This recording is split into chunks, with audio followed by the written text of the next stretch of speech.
সময়ই সবথেকে বেশি মূল্যবান শিক্ষা দেয়, আবার সেই সময়ই শিক্ষা কেড়ে নেয়। আসলে পরিস্থিতিই মানুষকে সবচেয়ে বেশি নিয়ন্ত্রণ করে। হ্যালো এভরিওয়ান, আসসালামু আলাইকুম, welcome back to my another new blog. আমি আয়েশা। সবাই কেমন আছেন? আশা করি ভালো আছেন, সুস্থ আছেন। আমার ভিডিওর থাম্বনেল দেখে আশা করি আপনারা সবাই বুঝেই গেছেন আজকে ভিডিওর মেন পার্ট কি। তো আজকে ব্রেকফাস্ট করে নিয়েছি, করে নেওয়ার পরে এই সামানগুলো অর্ডার করেছিলাম, এগুলো সব চলে এসছে, ওগুলোই আমি রিফিল করে নিচ্ছি। অ্যাকচুয়ালি সব দিন সব শ্যুটিংটা তো করা হয় না, সকালে ব্রেকফাস্ট আজকে শ্যুট করা হয়নি, ওটা দেখাচ্ছি না। এখানে আমি তেলটা ঢেলে নিলাম, ডালটাও ঢেলে নিলাম, নুন চিনি চাল ময়দা যা যা খালি হয়ে গেছিলো সেগুলো সব ঢেলে নিয়েছি। সব ঢেলে নেওয়া হয়ে গেলে বাকি ঘরের সব কাজও করে নিয়েছি। আজকে অ্যাকচুয়ালি কিছুই শ্যুট করা হয়নি আমার। তো আপনাদের সঙ্গে আমি আজকে লাঞ্চ রেসিপিও শেয়ার করিনি, আজকে ডিনার রেসিপি শেয়ার করবো ইনশাআল্লাহ। কেন কি হাউসওয়াইফদের অনেক কাজ থাকে, সব যদি শেয়ার করতে যাই 24 ঘন্টা তো ভিডিও অনেক লেন্দি হয়ে যাবে। আপনারা যদি আমার ভিডিওটা এতদূর দেখে নিয়েছেন তাহলে প্লিজ একটা লাইক করে আমাকে সাপোর্ট করবেন। আপনাদের এই একটা লাইক আমাকে ভিডিও বানাতে মোটিভেট করে। আর এটা আমি যে ক্লিপটা এখন দেখাচ্ছি এটা অ্যাকচুয়ালি কাল রাতের। কাল রাতে আমার এলাচ গুঁড়ো শেষ হয়ে গেছে, আর জিরে ভাজা পাউডার যেটা ঘরে বানিয়ে রাখি সবসময় ওটাও শেষ হয়ে গেছে। তো আমি এরকম মাইক্রোওভেনেতেই রোস্ট করে নিই, 1 মিনিট করে করি। একসঙ্গে 4-5 মিনিট দিয়ে দেবেন না, তাহলে পুড়ে যাওয়ার চান্স থাকে। এগুলো রোস্ট করা হয়ে গেলে ঠান্ডা করতে রেখে দেবো। দিয়ে এদিকে আমি এখন ডিনার হয়ে গেছে, ডিনারের পর 12টা বেজে গেছিলো রাত্রেবেলায়। তো আমার হাজব্যান্ডের বার্থডে ছিল, ওকে উইশ করছি। বাচ্চারা সব চকলেট দিয়েছে, আমিও একটা কিছু গিফট দিয়েছি। তো ওটাই খুলছে এখন, খুলে দেখুন ওর এক্সপ্রেশন। একটু শ্যুটিংয়ের অ্যাঙ্গেলটা একটু খারাপ হয়ে গেছে, তো ওর ফেসটা দেখা যায়নি, খুব খুশি হয়েছিল অবশ্য। আমার হাজব্যান্ড অ্যাকচুয়ালি না এক্সপ্রেসিভ কম, ও একটা ছোট স্মাইল দিল মানে বুঝে যেতে হবে যে অনেক খুশি হয়েছে। এখানে ও ট্যাগটা কাটতে পারছে না কিছুতেই, ওটাই আমাকে কাটতে দিল। 1 সেকেন্ডে কেটে দিয়েছিলাম, দিয়ে ঘড়িটা পরিয়েও দিলাম হাতে। কেমন হয়েছে ঘড়িটা বলবেন, হ্যাঁ। আর এখানে আমি একটা নোটও দিয়েছিলাম, চিঠি দিয়েছিলাম ছোট্ট করে। আমাকে চিঠি ব্যাপারটা খুব ভালো লাগে, যদিও বা এখন চিঠির জামানা উঠেই গেছে, তবুও আমার চিঠি ব্যাপারটা খুবই ভালো লাগে। ফোন কল তো এখন অলওয়েজ হয়েই যাচ্ছে সবসময়। দুনিয়া এখন অ্যাকচুয়ালি এত মডার্ন হয়ে গেছে যে পুরনো জিনিসগুলো হারিয়েই গেছে, তার সঙ্গে রিস্তার ভ্যালুও। মাঝে মাঝে মন খারাপ হয় যে মানুষের কাছে রিস্তার ভ্যালু এত কমে গেছে আর এত মডার্ন হয়ে গেছে দুনিয়া। মনে হয় আগের জামানাই ভালো ছিল। এটা আবার নেক্সট ডের ক্লিপ দেখাচ্ছে। এখানে আমি ব্রেকফাস্ট হয়ে গেছে, তারপর ওই সামানগুলো আমি রিফিল করে নিয়েছিলাম। ওর পরে আমি এখানে ব্রেকফাস্টের টেবিলটা ক্লিন করে নিলাম। এখানে টিস্যু একটু কমে গেছিলো, টিস্যুটাকে আমি আবার রিঅ্যারেঞ্জ করে রেখে দিয়েছি। আর টেবিল গোছানো হয়ে গেছে। এরপর আমি আমার বেডরুম গোছাতে চলে এসেছি। বেডরুমের সাইড টেবিলটা আমার হাজব্যান্ড খুব নোংরা করে, ওটা ফটাফট আগে মুছে পরিষ্কার করে নিয়েছি। করে আজকে করব, আমার বেডরুমের চাদরটাও চেঞ্জ করব। চাদরটা হয়ে গেছে, 1 সপ্তাহ হয়ে গেছে। আজকে জুম্মা নয় যদি বা তাও নোংরা হয়েছে, হালকা কালারের চাদর ছিল তো ওর জন্য চেঞ্জ করে দেবো। তার আগে আমি এগুলো আমার সাইড টেবিলটা ওর সাইড টেবিলটা সব পরিষ্কার করে নিয়েছি। করে নিয়ে চাদর ফাদর উঠিয়ে নেবো, উঠিয়ে আবার নতুন চাদর বিছিয়ে দেবো।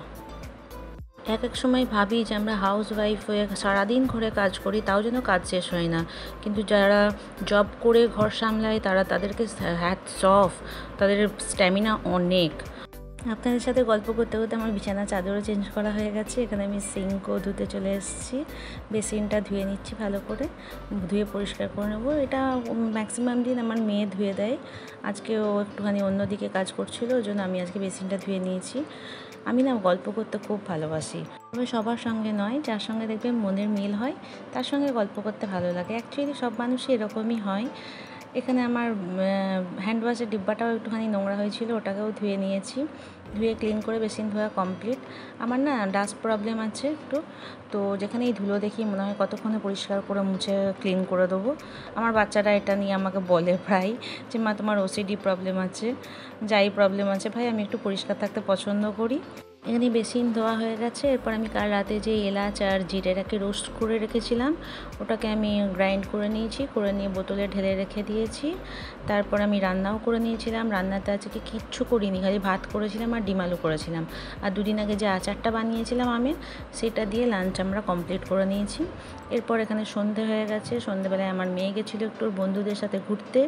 তো আমার ছেলে খেতে খুব ভালোবাসে, ও বলেছিল যে আপি আমার জন্যও কিছু নিয়ে আসবে। তো আমার মেয়ে নিয়ে এসেছিল ওর জন্য পিৎজা, পনির পিৎজা ছিল এটা। চিকেন তো বাইরের খাই না আমরা অ্যাকচুয়ালি, তো ওটাই ও খাচ্ছে বসে বসে। আমি তাই বলছিলাম যে তুই গোটাটা খেতে পারবি বাবু? তো বলছে তুমি আর আব্বু একটু হেল্প করো। ওর জন্য ওর আব্বু একটু হেল্প করছে। ও এক পিস খেয়েছিল, আমি এক পিস খেয়েছিলাম, বাকিটা পুরো সাফিনি খেয়েছিল। এখন 8:30 বাজছিল। 8:30টার সময় আমরা একটু করে পিৎজা খেয়ে নিয়েছি। আমি এক পিস, আমার হাজব্যান্ড এক পিস খেয়েছে, বাকিটা সাফিনি খেয়েছে। আমি আরেকদিকে রান্নার প্রিপারেশন অলরেডি করছিলাম। আপনাদের সঙ্গে আজকে চিকেন টিক্কা বিরিয়ানি রেসিপি শেয়ার করব। ওর জন্য চিকেনটা আমি ফার্স্টে ধুয়ে নিয়েছি। আমি বোনলেস চিকেন নিয়েছি, আপনারা উইথ বোন চিকেনও নিতে পারেন। এখানে আমি দিয়েছি নুন, লেবুর রস, গরম মশলা, কাশ্মীরি লঙ্কা গুঁড়ো, আদা রসুন পেস্ট, দই, তেল। এটা দিয়ে 1.25 ঘন্টা মতন ম্যারিনেট করে রেখেছিলাম। আর এর সব মেজারিং আমি আমার ডেসক্রিপশন বক্সে লিখে দেবো, আপনারা ওখান থেকে দেখে নেবেন। এটা এক সাইডে রেখে দিলাম। রেখে দিয়ে আমি এখানে চাল নিয়েছিলাম, চালটা ভিজিয়ে নিলাম। ভালো করে ধুয়ে নিয়েছি আগে ফার্স্টে 2-3 বার, দিয়ে তারপরে চালটাকে ভিজিয়ে রেখে দেবো। চালটাকেও প্রায় আধ ঘন্টা মতো ভিজিয়ে রেখেছিলাম। চাল নিয়েছিলাম 1/2 কিলো, দিয়ে ওটাকে ধুয়ে ভিজিয়ে রেখে দিয়েছি। রেখে দিয়ে এদিকে আমি চিকেন টিক্কাগুলো ভেজে নেবো সব তেল দিয়ে। এই রেসিপিটা আজকে অ্যাকচুয়ালি আমিও ফার্স্ট টাইমে ট্রাই করেছিলাম, কিন্তু খুব ইয়ামি হয়েছিল। আপনারাও ট্রাই করবেন, ট্রাই করে কমেন্ট বক্সে আমাকে অবশ্যই জানাবেন যে কেমন লেগেছে। এদিকে আমি ভাতের চালের পানিটা চাপিয়ে নিয়েছি। পানিতে দিয়েছি 3-4টে এলাচ, দারচিনি 2 টুকরো, লং 5-6টা, সাজিরে অল্প করে দিয়েছি, নুন দিয়েছি। দিয়ে পানিটাকে বয়েল করতে এক সাইডে চাপিয়ে রেখে দিয়েছি। আর এদিকে চিকেনটা একদিকটা হয়ে গেছিলো হালকা, তো আমি এটাকে টার্ন করে নিলাম। চিকেন আমি হাই ফ্লেমেই ফ্রাই করেছিলাম, কেন কি চিকেন ম্যারিনেশনের সময় দই দেওয়া হয়েছিল। আর খুব স্বাভাবিকভাবেই দই দিলে চিকেন দিয়ে পানি ছাড়ে। তো অবশ্যই চিকেনটাকে হাই ফ্লেমেই ফ্রাই করবেন। সেদ্ধ হওয়া নিয়ে চিন্তা করার কিছু নেই, চিকেন এমনি খুব নরম হয়, ও সেদ্ধ হয়েই যাবে। তো আমার এখানে যে চিকেনগুলো ভালো করে ফ্রাই হয়ে গেছিলো সেগুলো তুলে নিয়েছি। তুলে নিয়ে বাকি যে চিকেনগুলো একটু কম ফ্রাই হয়েছিল সেগুলোকে মাঝখানে নিয়ে চলে এসেছি, কেন কি মাঝখানে আঁচটা ভালো পাওয়া যায়। আর দিয়ে তারপরে এখানে আমার পানিও বয়েল হয়ে গেছে পানি, ওর জন্য চালটা দিয়ে দিলাম। তো এখানে আমার আর একটাই লাস্টে বাকি ছিল, ওটাকেও তুলে নিয়েছি। ফ্রাই প্যানটা খুব প্রচণ্ড পুড়ে গেছে, ওটা আমি পরিষ্কার করে নেবো, ডোন্ট ওয়ারি। আর এখানে আমি মানে বিরিয়ানির গ্রেভিটা বানাবো বলে ওর জন্য একটা প্যানেতে তেল নিয়ে নিয়েছি, তেল নিয়ে পেঁয়াজ দিয়ে দিয়েছি। আর এখানে আমার ভাতটাও সেদ্ধ হয়ে গেছে। তো 90% মোটামুটি আমি চাল বয়েল করে নিয়েছি। তো এখানে স্ট্রেনারটা তুলে নেবো, তুলে নিয়ে এবার ভাতটা কষিয়ে নেবো। ভাত কষানো হয়ে গেছে। এরপরে এদিকে পেঁয়াজটাও বেশ ভালোই ব্রাউন হয়ে গেছে, ওতে আমি আদা রসুনের পেস্ট দিলাম আর একটু টমেটো পিউরি দিলাম। টমেটো পিউরি যদি আপনাদের কাছে রেডিমেড থাকে তো ভালো, আর যদি না থাকে তাহলে 2টো টমেটোকে গ্রাইন্ডারে ঘুরিয়ে পিউরি করে নেবেন।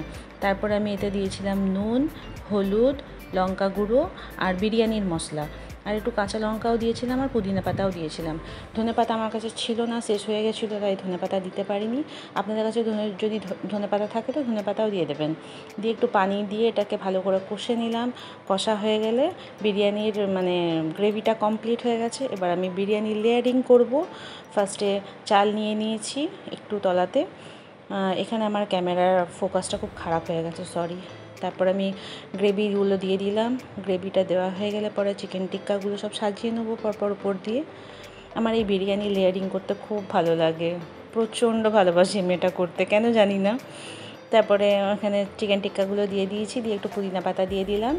দিয়ে আবার ওপর দিয়ে যে চালটা বাকি ছিল এই চালটাও দিয়ে দিলাম। দিয়ে চালটাকে লেভেল করে দিয়ে ওপর দিয়ে আমি একটু মানে দুধেতে কেশর, একটু ফুড কালার আর একটু গোলাপ পানি একসঙ্গে দিয়ে রেখেছিলাম, ওটা দিয়ে দিলাম। দিয়ে একটু ঘি দিলাম। দিয়ে এখানে এবার বিরিয়ানিটাকে দম দিয়ে দেবো। ঢাকনাটাতে একটা হোল আছে, হোলটাকে বন্ধ করার জন্য আমি ওখানে একটা লং দিয়ে নিয়েছি। এবার আমার বিরিয়ানি হয়ে গেছে দম দেওয়া। বিরিয়ানিটাকে ভালো করে মিক্স করে নিয়েছি তাকি মশলার টেস্টটা চারিদিকে স্প্রেড করে যায় ইভেনলি। আজকের ভিডিওটা আমি এখানেই শেষ করছি। সবাই ভালো থাকবেন, সুস্থ থাকবেন, আমাদের জন্য দোয়া করবেন। দেখা হয়ে যাবে নেক্সট কোনো ভিডিওতে। আর ভিডিওর কোনো পার্ট ভালো লাগলে সাবস্ক্রাইব করে সাথে থাকবেন। আল্লাহ হাফিজ। রিভিউ কেমন হয়েছে? Excellent excellent. এটা নতুন ধরনের চিকেন বিরিয়ানি বলে না আজকে? চিকেন টিক্কা বিরিয়ানি। ইয়েস। সাফিন এক্সেলেন্ট না? খুব ভালো, থ্যাংক ইউ।